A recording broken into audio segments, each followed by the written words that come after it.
Le portrait du soir est donc consacré à une association de parents de jeunes adultes handicapés à Vernon. Elle veut sortir ses enfants de la fatalité de l'alternative foyer familial ou hôpital. Elle propose des studios à leurs enfants afin qu'ils puissent acquérir une éducation épaulée par des encadrants, une certaine autonomie en quelque sorte. C'est une école de la vie. L'opération est lancée depuis 3 ans. Voici un document signé Jean-Paul Lussot et Abdel Benzeir. La vie de Cédric est bien remplie. Aujourd'hui, c'est jeudi, jour de poterie. Un peu de détente entre son emploi à mi-temps dans une cuisine scolaire et les tâches ménagères.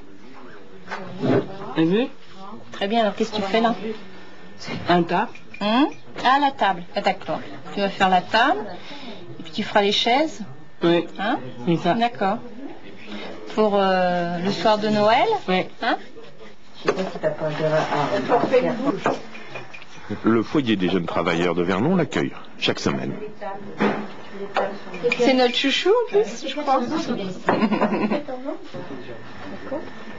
C'est lui, là. Le contact avec toutes ces personnes-là et ils se sentent bien insérés, bien compris, et puis aimés, hein, en plus. Allez, un petit bisou. Tu reviens nous voir jeudi alors? Oui. Hein, je te prépare ton sac. Oui. D'accord. On va?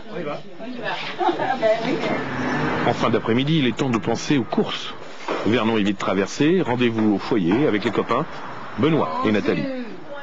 Les copains qui sont aussi des voisins. Voilà la vie quotidienne des handicapés de Vernon. Leurs parents, au travers d'une association, Le Geste, ont organisé depuis 4 ans un mode de vie avec comme idée fixe l'autonomie. C'est la structure Prépare-toi, TOIT. Première étape, elle a duré 3 ans, une vie de groupe en dehors du milieu familial. Deuxième phase, elle est lancée depuis 6 mois. Une étape supérieure dans la quête de l'autonomie, les multiples et contraignants gestes de la vie quotidienne en font partie.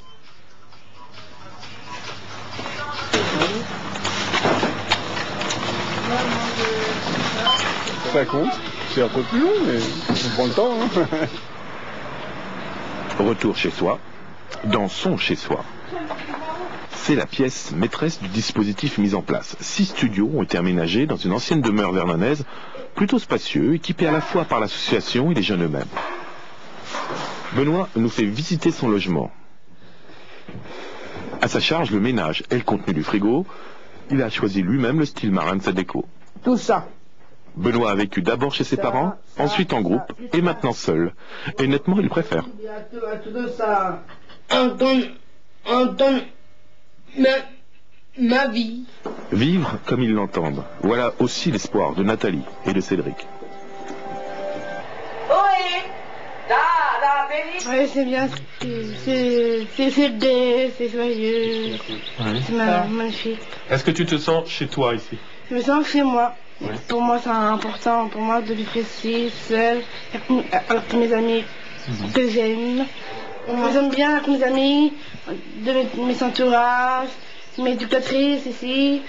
Je fais tout ce que j'aime, tout ce qui me plaît énormément et j'aime beaucoup ma vie.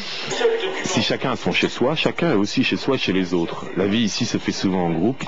Vivre seul, soit, mais aussi et quelquefois, surtout, avec les copains. 19, 21, 26 ans, Benoît, Nathalie, Cédric sont adultes pour la loi. Leur combat, c'est d'être majeurs dans leur vie. Les parents ont donc réussi 2 tours de force. Le premier, drainer les fonds publics et privés pour construire ces studios. Le second est psychologique. Préparer la fin inéluctable du cocon familial. Aujourd'hui, on a la double fracture au moment du décès des parents. Les jeunes, non seulement ont perdu les parents, mais doivent quitter la maison familiale, bien souvent. Donc ça fait vraiment une rupture très dure. Puis en plus, c'est aussi pour que les parents, puissent partir le cœur plus tranquille, puisqu'aujourd'hui, on est pratiquement tous persuadés qu'ils nous survivront. Et leur autonomie, c'est surtout dans la vie réelle qu'ils vont la conquérir. Il y a un programme, je dois faire vider les poubelles. Benoît sait ce qu'il a à faire tous les jours. Quand il arrive, on lui demande ce qu'il a à faire. Pas de problème, je vais là, je vais au magasin, au labo ou dans les bureaux. Et il attaque sa journée. La seule chose, c'est quand il a terminé, il nous demande ce qu'il faut faire. Et puis, après, il se fait en terre et la masse. Benoît travaille comme stagiaire dans une entreprise de 45 personnes intégrée à un grand groupe belge. Ici, on fabrique des peintures et on a tous les bureaux et les halls d'accueil à nettoyer. Benoît s'en charge. Pour le moment, il est en stage, mais bientôt, il devrait faire partie du personnel. Nous sommes une équipe de femmes, là on a un administratif et c'est vrai que tout le monde materne. Donc il a fallu même mettre un frein parce qu'on avait tendance même à trop l'aider au démarrage. Et au bout d'un moment, j'ai dit non, si on a l'intention de le garder, il ne faut plus l'aider, il faut qu'il fasse lui-même, même s'il en fait moins, mais il faut qu'il fasse. Et c'est vrai qu'on a tendance, avec ces enfants-là, à les considérer comme nos enfants puis être maternels. Pour passer de l'enfance perpétuelle à l'âge adulte, il y a beaucoup de travail. Cours de droit social. Est-ce que ça vous arrivait d'être absent au travail déjà? On prévient son employeur. En plus de l'hébergement, de l'apprentissage de la vie quotidienne, une formation au monde du travail est proposée. Car le métier, ils y tiennent énormément. Pourtant, leur salaire fait fondre d'autant l'allocation qu'ils reçoivent. En retard. Oisifs ou travailleurs, ils gagnent la même somme. Prépare-toi, c'est un stage pour cette vraie vie. Stage loin des familles et des structures protégées. Car le but, c'est bien sûr qu'ils partent vivre en ville. Que le milieu protecteur, qui maintient toujours une présence discrète, certes, mais bien réelle, ne soit plus utile. L'élément sur lequel on compte pour gagner l'étape ultérieure, c'est qu'ici, il y a quand même un regard de personnes d'encadrement relativement proche et qui peut être à certaines heures peut-être pesant pour certains. Et on espère que quand ils en auront un peu marre, c'est eux qui voudront aller respirer plus librement. À Vernon, un groupe de parents opiniâtres a créé une structure unique. Leur projet, depuis 4 ans, n'a pas bougé d'une ligne. Offrir à leur enfant handicapé le cadeau de la vraie liberté.